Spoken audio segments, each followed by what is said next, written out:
এই যে সূর্য মামা উঠে গেছে, সূর্য মামা দেখতে একদম উপরে উঠে গেছে।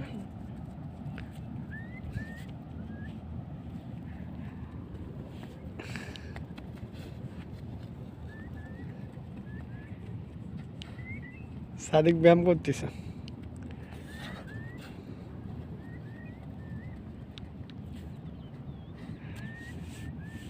যেহেতু রোজা আছি, ব্যায়াম দৌড়াদৌড়ি করা যাবে না, কারণ গলা শুকিয়ে যাবে।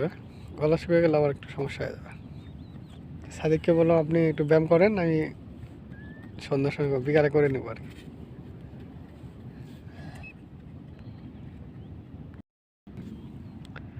আর কলেজের বাড়ি শেষ হয়ে এই যে সূর্য মামা